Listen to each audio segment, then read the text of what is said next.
économie, Emmanuel Dutheil, et ce matin, vous avez donc décidé de nous parler de licorne. Oui, alors depuis tout à l'heure, certains ont peut-être l'image de ces chevaux fantastiques, d'autres de ces grosses bouées en forme de licorne que l'on a vu fleurir dans les piscines cet été, ou de ces surpyjamas que l'on appelle des grenouillères, toujours à l'effigie des licornes que les ados s'arrachent. Eh bien, ce n'est rien de tout cela. Les licornes dont je vous parle ce matin sont réelles. En effet, ce que l'on appelle des licornes en économie, ce sont des startups qui ont réussi à dépasser la barre d'1 milliard de dollars de valorisation. Blablacar, par exemple, en France, est une licorne. Et donc, pourquoi est-ce qu'on parle de licorne ce matin ? Eh bien, parce que je peux vous révéler en avant-première ce matin... Roulement de tambour. Les startups françaises qui pourraient connaître un tel destin dans les 10 ans à venir. Le palmarès a été établi notamment par Euronext, Entrepreneur Venture, Roland Berger, Reputation Edge et des étudiants de M Lyon.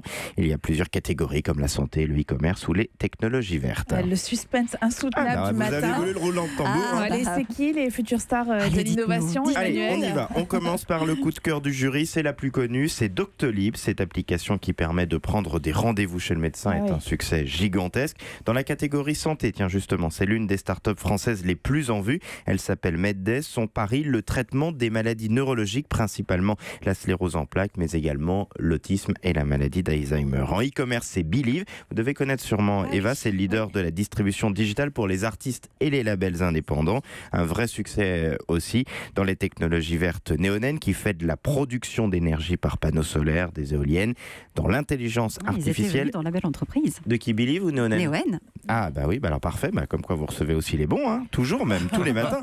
Donc, Neonen, vous m'avez perdu là. Neonen qui fait de la production d'énergie par panneaux solaires éoliennes dans l'intelligence artificielle. Shift Technologies, c'est un inconnu du grand public et pourtant c'est passionnant. Ils utilisent l'intelligence artificielle pour déterminer la véracité des déclarations de sinistres aux assureurs. Enfin, dans les objets connectés, le gagnant est Talentsoft, une solution qui permet aux entreprises de mieux recruter.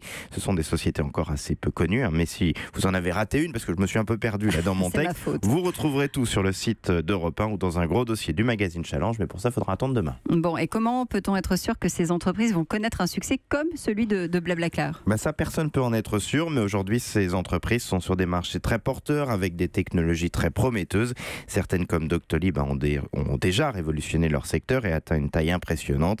Et ça, c'est rassurant, parce que si la France a le don pour créer de nombreuses startups, elle a du mal à les faire vivre, à les faire grandir. Surtout, souvent, elles se vendent avant même de grandir.